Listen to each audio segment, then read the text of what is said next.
Hey horror fans, welcome back to Room 237 as I continue my review of films by Mario Bava. And now I come to his 1966 film, which is one of his most cherished, and a lot of people consider it his best. It is the atmospheric, stylish, gothic horror film, Kill Baby Kill, aka Curse of the Living Dead, as it was released in Europe and even in the States for a while. It released in Italy as Operation Fear. Now, yeah, he had already done gothic horror films. He had already done Giallo. But this film really shows off his style, his sense of style, atmosphere, and his mood. And I see why people like this and why it's ranked as one of his best. I know, I'm sounding stuffy again. I was fine until I sat down to do this video. Fucking hate allergy season. It stars Giacomo Rossi-Stuart as a medical examiner or doctor, and Erika Blank as a native to this village and his love interest. Basically, it opens up with this woman being chased by an unknown force, and she runs up the stairs and she falls on this fence. She bleeds out, and we hear the laughing and we see like the feet with like the dress shoes and white socks of a little girl.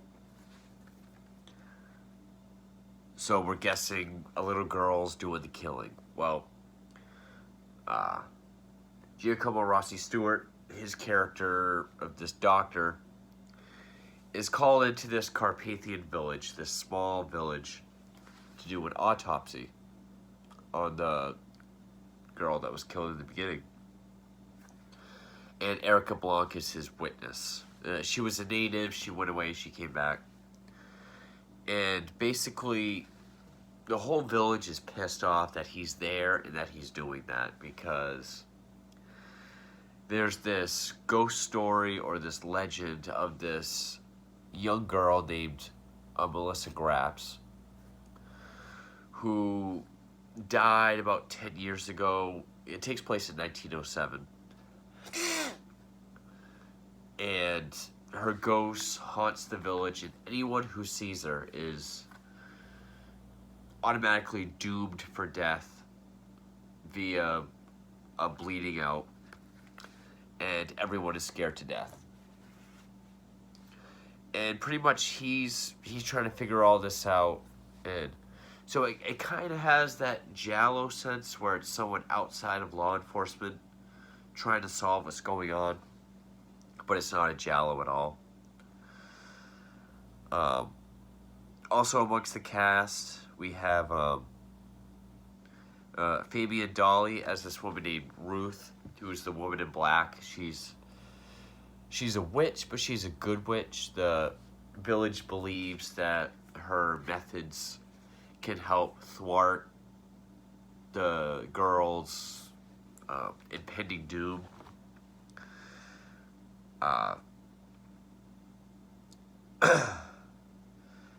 Piero Lulli as Inspector Kruger, who he's kind of trying to figure out how all these murders have been happening over the last 10 years. And Luciano Catenacci as Carl, the Burgermeister. Which, whenever I see him, he's like this big bald guy who kind of looks like a cross between like a Vince Vaughn and a Timothy Oliphant were merged together, at least to me. And while I didn't enjoy it as much as, say, A Bay of Blood, or even though very different films, but Black Sabbath or Black Sunday, I still thought this was a very well done, very moody, atmospheric, another great example of his techniques with of cinematography and lighting and color filters, especially. Uh, Bava has been a huge influence on, you know, the likes of, obviously, Argento and Fulci, but also Guillermo del Toro, Martin Scorsese, and David Lynch, which Scorsese and Lynch have said this is Bava's best film. And you do get some good creepy scenes, like, you know, like the image of the girl. You hear her laughing, and like characters will turn around. You'll just see her like pressed up against the glass. She looks completely normal and fine. You know, she doesn't look scary, but it's just this gaze that she has. And, you know, there's scenes whether he's walking down an alleyway or he's standing in a room, and there would just be like this green or red or yellow color filter shining on him. So, like the color filters he used or had on like Black Sabbath are very present here. You get this claustrophobic atmosphere. I don't mean claustrophobic in the sense of like John Carpenter's The Thing or anything like that. Claustrophobic in like a Rosemary's Baby sense, where it's just, you know, there's no way out. Everyone around you is sort of out to get you. Because even in the beginning of the film, Rossi-Stuart is jumped by these two guys who are pissed that he was doing the autopsy because they believe it's going to stir up some shit as far as the ghost legend goes. But that's when we see Ruth the witch for the first time. She just says stop, and then they run away. I'm guessing it's like a boarding house where he's staying. There's the the couple who run it. They have a young daughter who, she says something to him. Like, there's a message from Inspector Kruger, but she says something else, like she was possessed to say it. And when she looks out the window, this Melissa Graps is looking in at her, so she believes that she is set up for death. So this Ruth just shows up and does this witchcraft stuff on her. And I would say this part was kind of weird because Rossi-Stuart hears like painful moaning coming from her bedroom, the girl of the owners. So he goes in, she's sweating, she's breaking out with fever. And when he goes to take care of her, he sees that she's wrapped in barbed wire and bleeding. And, you know, the parents did that to her, I guess as a means to, it's like a way to ward off this ghost. And he's like, you know, you ought to be ashamed. This is like, this isn't treatment, this is torture. And then, so he like helps her, and then like, at first they're like, you know, you stay away from my daughter, we know what's best. But then like, when the scene ends, he's just like, okay, you know, you see them in the next room, and he's like, okay, let me know if anything changes. And they're like, yes, thank you, doctor. Just sort of radically different things happening. This Melissa Graps girl, I guess she, the bell in the bell tower keeps chiming, even without the rope being pulled. And I guess it's because she died from climbing it and trying to pull the rope to chime the bell, and she fell, and, you know, the way she landed, she bled out.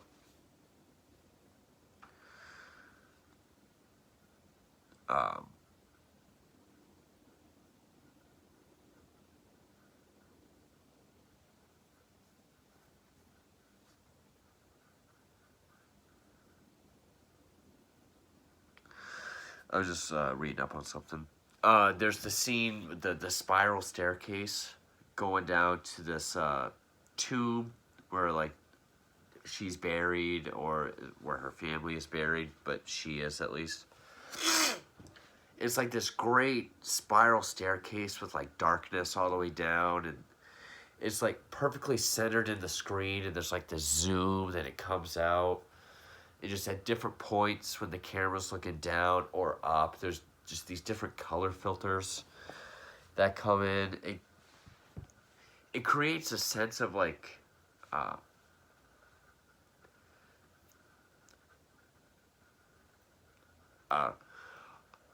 hallucinatory surrealism, I guess.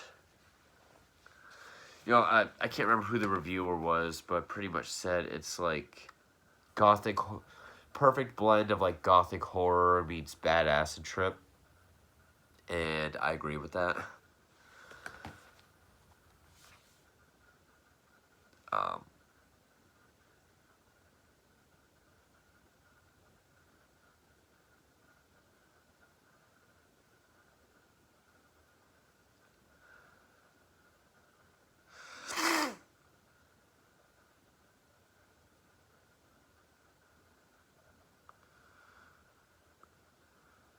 apparently, we see this old sort of crazy woman who is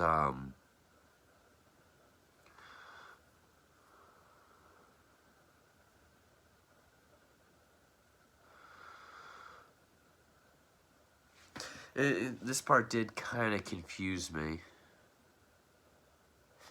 Okay, so Monica is Erika Blank. Well, the thing that kind of tips off Rossi-Stuart that something's weird is when he does the autopsy, he finds a silver coin of whatever currency in the hearts of the victim.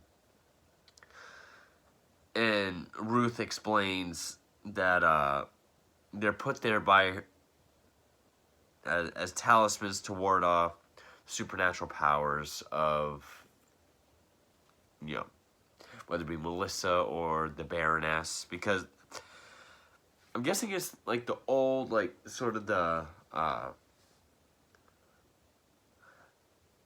Alessa's mother from Silent Hill, like the scraggly gray hair, a crazy looking lady. I guess that's the Baroness. And Monica, Erika Blank, is the younger sister of Melissa.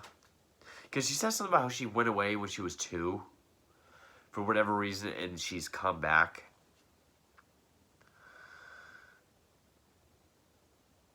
Yeah, she was sent away to go to school somewhere else for her own protection. And Melissa chases her down the staircase into the tomb.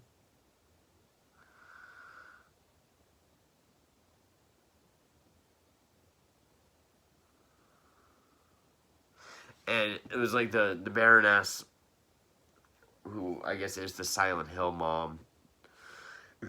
She stabs Ruth with a fire poker, but Ruth is able to strangle her before dying.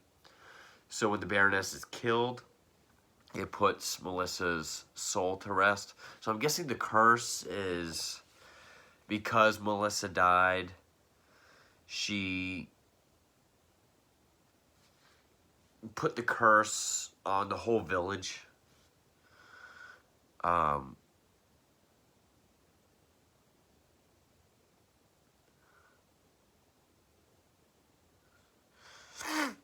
just want to get this 100%.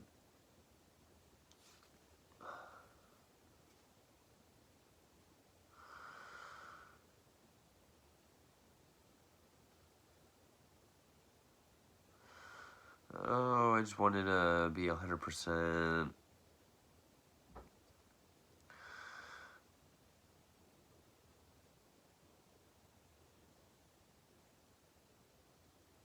Which, yeah, the young girl of the owners where he's staying, who got helped by Ruth and then helped by the main character, she's still compelled to jump out her window and impale herself. So pretty much no matter what happens, if you see Melissa, you're pretty much fucked.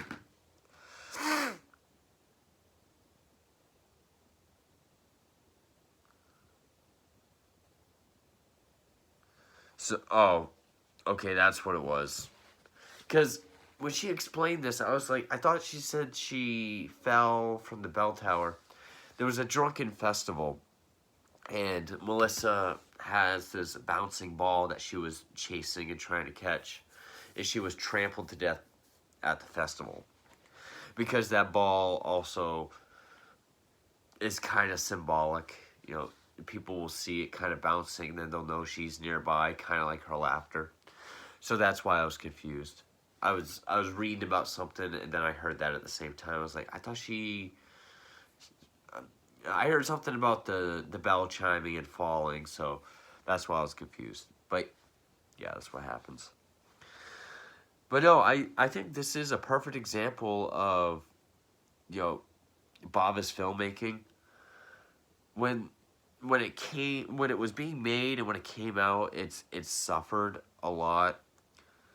The company who originally was funding the film, FUL Films, had ran out of money. So a lot of stuff went unfinished, and like the score was used from previous, I think, unfinished films or public domain films, which some of it sounds like a DSRA, which is the theme to The Shining. When it came out, it made 201 million Italian lira, which sounds like a lot. It's a lot, but it's only like $112,000 in American money. And, you know, when it first came out, it wasn't received very well. There was all these weird cuts when it was released as Curse of the Living Dead. It was re-released in like 70 or 71 with one whole reel missing. And people just didn't get it, and they hated it. And then, as far as like DVD transfers go, I'm guessing, it says here, been plagued by for decades by inferior public domain transfers. So, take with that what you will. I'm guessing if our DVD goes, this, or if there's an Arrow Blu-ray, I'm guessing that's the best way to get it. But this is part of the Bava collection, so this is one of the best ways to see it. I would consider this one of the definitive Bava films. I mean, I did enjoy it very much. Not as much as, say, Black Sunday or Black Sabbath, but I still enjoyed it all the same. It has, it has elements of giallo, you know, strange murders, someone who's, you know, a foreigner who is not in law enforcement is trying to figure out these murders with the help of law enforcement, but not very much. It's revealed at the end, the backstory, the motive, everything. So it has those aspects of a giallo, but it's not. It also has his gothic aesthetic and setting and feel and mood. So it's like a gothic horror giallo infused Bava horror film. I would say it is just a horror film, but it has those elements of gothic horror and giallo that Bava does well, infused with it. Yeah, Kill Baby Kill, 1966, one of the definitive Bava films. I did enjoy it. Thank you for watching.